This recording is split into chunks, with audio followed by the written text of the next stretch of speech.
Hello friends, Ayyanar துணை சீரியலில் நம்ம சோழன் கோவப்பட்டு இங்கே பார் நிலா, இதுக்கப்புறம் இந்த வீட்டில் நம்ம இருக்கக்கூடாது, நாம் ரெண்டு பேரும் இந்த வீட்டை விட்டு தனியாக போயிடலாம் அப்படின்னு சொல்லிட்டு நம்ம நிலாவை கூப்பிட்டோடனே நம்ம நிலாவும் என்ன பண்ணுறாங்க, நம்ம சோழன் கூப்பிட்ட உடனே அவங்களும் வண்டி எடுத்துகிட்டு கிளம்பி போகிறாங்க. ஆனால் இதே வேகத்தோடு நம்ம நிலா சோழனை திருத்தி பழையபடி இந்த வீட்டுக்கு கூட்டு வரணும், இந்த வீடு கூட்டு குடும்பமாக இருந்தால் தான் பார்க்க அழகாக இருக்கும். அதுக்கு பதிலாக நம்ம நிலாவும் சோழனும் தனி கொடுத்துன்னு போயிருந்தா அதை பார்க்கவே ரொம்பவும் நல்லாவே இருக்காது. அதனால் நம்ம நிலா சோழனோட மனசை ஆத்தி இல்லை, நம்ம சேரனும் பாண்டியும் உங்கள் மேலே இருக்கிற பாசத்தால் தான் உங்களை எப்படியாவது அவங்கக்கிட்ட இருந்து காப்பாற்றணுன்ற ஒரு எண்ணத்துக்காக தான் அவங்க முன்னாடி உன்னை அடித்தாங்க. மற்றபடி உங்கள் அண்ணன் உன் மேலே எவ்வளோ பாசம் வச்சுருக்காங்கன்னு உனக்கே நல்லா தெரியும். அந்த சூழ்நிலை, அதாவது யாராக இருந்தாலும், ஏன் நீயா இருந்தாலும் அந்த இடத்துல என்ன நினைப்ப? இப்போது என்னை தனியாக கூப்பிட்டு சொன்னதுனால தான் எனக்கு உண்மை தெரிஞ்சிச்சு. இல்லை நானும் சேரன் பாண்டி இவங்க கூட இருந்தாக்கா எனக்கு மட்டும் எப்படி உண்மை தெரிஞ்சிருக்கிறோம்?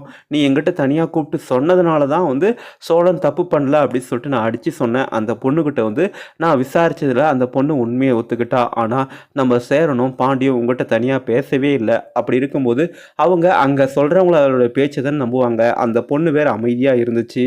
இதெல்லாம் பார்க்கும்போது எல்லாருக்கும் அந்த சந்தேகம் வரதான் செய்யும். அதனால் உன்னுடைய அண்ணனையும் உன்னுடைய தம்பியும் நீ கோவப்படாத, அவங்க உன் மேலே ரொம்பவும் பாசம் வச்சுருக்கிறாங்க அப்படின்னு சொல்லிட்டு நம்ம சோழனுக்கு எடுத்து சொல்லி நம்ம நிலா அங்கேருந்து கூட்டிகிட்டு வராங்க. ஆனால் நம்ம சோழனோட கோவமும் நியாயமான ஒரு கோவம் தான். என்னுடைய பொண்டாட்டி, அதாவது நிலா கூட என்னை நம்புறா, ஆனால் என்னுடைய அண்ணனும் என்னுடைய தம்பியும் என்னை நம்பாமல் போயிட்டாங்க. இல்லை, என் தம்பி இது மாதிரி பண்ணியிருக்க மாட்டான், என் அண்ணன் இது மாதிரி பண்ணியிருக்க மாட்டான் அப்படின்னு சொல்லிட்டு அவங்கக்கிட்ட சண்டை போட்டு இருந்தால் கூட பிரச்சனை இல்லை.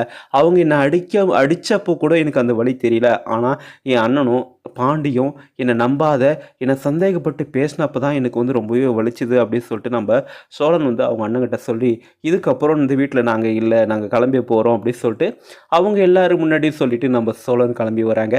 ஆக மொத்தம் நம்ம நிலா இந்த குடும்பத்தை பிரிக்க மாட்டாங்க, இந்த குடும்பத்தை சேர்க்க தான் பார்ப்பாங்க. அதனால் நம்ம நிலா சீக்கிரமாக அந்த சோழனை சமாதானப்படுத்தி பழையபடி இந்த வீட்டுக்கு திரும்பி வரதை இங்கே இருக்கிற எல்லாரும் பார்த்து ரொம்பவே சந்தோஷம் அடைவாங்க. எது எப்படியாங்க, நம்ம நிலா சோழன் இவங்க ரெண்டு பேருக்கு இடையில் இருக்கிற அந்த அந்யோன்யம் போக போக நெருக்கமாகிட்டே இருக்குது. இது எப்போவுமே நம்ம நிலா சோழனை ஏதோ வேண்டா விருப்பம் தான் பார்த்துட்டு இருப்பாங்க, ஏதோ சாதாரண ஒரு ஃப்ரெண்டு மாதிரி தான் பேசிகிட்டு இருப்பாங்க. ஆனால் இப்போது சோழன் என்னுடைய புருஷன் இல்லாமல் எப்படி நான் இருப்பேன்? நீ உண்மையை சொல்லணும்னா என்னுடைய புருஷன் ஜெயிலுக்கு போயிடுவாங்க, என் புருஷன் ஜெயிலுக்கு போயிட்டா அதுக்கப்புறம் நான் தனிமரமாக தான் நிற்கணும். என்னம்மா வாயை திறந்து உண்மையை சொல்லுமா அப்படின்ற மாதிரி நம்ம நிலா அந்த பொண்ணுக்கிட்ட கேட்டாங்க. இதை பார்த்து நம்ம சோழன் அந்த நேரத்துலையும் சந்தோஷம் அடைகிற ஒரு சூழ்நிலை தான் இருந்துச்சு. எது எப்படியோ இந்த பிரச்சனைகள்லாம் நம்ம நிலாவையும் சோழனையும் ரெண்டு பேரையும் ஒன்று சேர்க்கறதுக்கான ஒரு பிரச்சனைகளாக பார்க்கும்போது ரொம்பவே சந்தோஷமாக இருக்குது. இது மாதிரி சின்ன சின்ன பிரச்சனைகள் வரும்போது நம்ம நிலா எப்போவுமே சோழனை விட்டு கொடுக்காம அவங்கள தாங்கி பிடிச்சிட்டு இருக்கிறத பார்க்கவே ரொம்பவும் சந்தோஷமாக இருக்குது.